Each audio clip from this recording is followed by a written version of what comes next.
लेकिन ख़वातीनो हज़रात कैसे हैं आप सब लोग। उम्मीद है खैरियत से होंगे। जी हाँ, माहनामा अफकरी जो बाज़ौक़ मर्दों बावकार ख़वातीन के लिए घर भर की जिस्मानी बीमारियों, ज़हनी उलझनों और रूहानी मसाइल का हल है।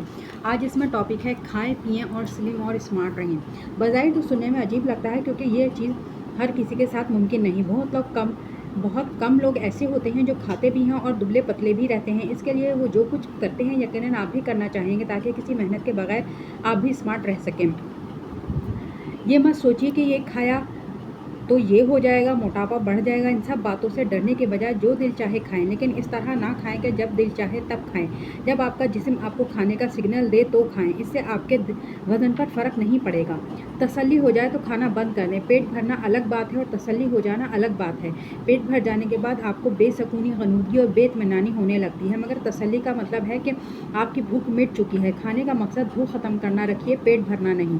बॉडी लैंग्वेज समझिए। एक नॉर्मल इंसान ना तो चिकनाई से परहेज़ करता है और ना डाइटिंग करता है, बल्कि वो बॉडी लैंग्वेज को समझता है, जिस पर अमल करके वो अपने आप को मोटा होने से रोक लेता है। अगर सिर्फ खा लिया जाएगा तो इसका नतीजा मोटा होगा। सही बात यह है कि अपनी बॉडी लैंग्वेज को समझिए और जिस वक्त सिग्नल दे तो और जिस्म जिस वक्त सिग्नल दे तो इस सिग्नल पर गौर करने की आदत को अपनाइए। इस तरह अपने आप को नॉर्मल रख सकते हैं।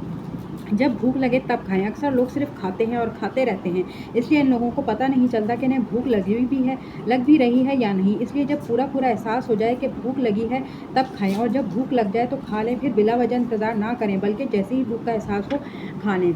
मूड देख कर खाएं। अगर आप परेशान, टेंशन में मुब्तला हैं तो इस वक्त खाना ना खाएं। इससे मैदे पर भी असर होगा और आप गलत भी खा लेंगे। जज्बात जब गालिब होते हैं तो आपको ज़रूरत की ग़िज़ा से दूर कर देते हैं, इसलिए मूड देखकर खाएं तो बेहतर है। ध्यान खाने पर रखें। खाने के वक्त खाने पर ध्यान दीजिए, कोई और काम करते वक्त मत खाएं, क्योंकि इस तरह ध्यान दोनों काम पर लगाए रहेंगे तो ज़्यादा खाने पर भी आपको एहसास होगा कि कम खाया है। जैसे अगर आप कोई किताब पढ़ते हुए खाएंगे तो आपको एहसास ही नहीं होगा कि कितना खाया है। तो जो सिर्फ तवज्जो सिर्फ खाने पर रखेंगे तो ना सिर्फ खाने का लुत्फ़ उठाएंगे बल्कि कितना खाया इसका भी एहसास रहेगा। आपने कैसा खाना खाया, इसका जायका अच्छा था, बुरा था, ज़्यादा खाया, कम खाया, इसका एहसास जिस्म ही दिलाता है। अगर खाने के बाद जलन, गैस वगैरह हो तो इसका एहसास भी फ़ौरन ही हो जाता है। इसलिए जिस्म के सिग्नल हमें सुकून, बेसुकूनी, अच्छे बुरे काम का एहसास दिलाते हैं, और ये एहसासात की बिना पर हम अपने जिस्म की ज़बान को समझ सकते हैं, यानी अपने जिस्म की ज़रूरत को समझ सकते हैं। बिल अल्फाज या दीगर यही है कि अगर हम कुछ सिग्नल समझने लगे तो खुद काफ़ी हद तक स्लिम और स्मार्ट रख सकते हैं अपने आप को। जिस्म के इस इशारे को समझिए कि जो चीज़ वो खाने का इसरार कर रहा है वो जायकादार हो तो खाइए, बेमज़ा को मुंह ना लगाइए। ये समझिए कि अगर आपका जिस्म पुरसुकून है तो आपने सही खाया है। जिस्म की तलब को समझिए, वो जिस चीज़ की तरफ इशारा करे इसे ही खाइए। अगर इन सब चीज़ों पर अमल करेंगे तो ना सिर्फ खुद परेशानी से बचेंगे, बल्कि आप अपने जिस्म की ज़बान समझ सकते हैं और इसके बदले आपको मिलेंगे रिंग रिजल्ट और आप पाएंगे स्मार्ट बॉडी।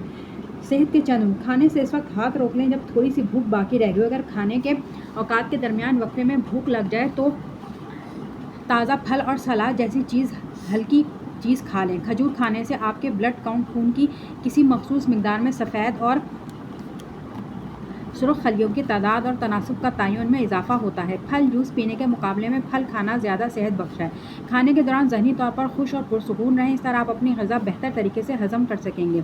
रिफाइंड आटे से गुरेज करें के बजाय चक्की का पिसा हुआ आटा इस्तेमाल करें। सफ़ेद चावल के मुकाबले में गैर पॉलिशुदा ब्राउन चावल सेहत बख्श होता है। याद रखिए, चीनी सिर्फ हरारत, कैलोरीज़ का एक ज़रिया है। अपनी ग़िज़ा में स्प्राउट्स को शामिल कीजिए। प्रोटीन से पुर होते हैं। बीजों और जनी में पाया जाने वाला रेशा कोलेस्ट्रॉल को कम करता है। खानों को ज़्यादा पकाने से अहमियत ग़िज़ाएँ ज़ाया हो जाती है। एक परफेक्ट के लिए फल, सलाद और 8 से 10 गिलास पानी रोज़ाना एक परफेक्ट ग़िज़ा है। तो ख़वातीनो हज़रात, आज के लिए इतना ही। मिलते हैं अगली वीडियो में। अल्लाह।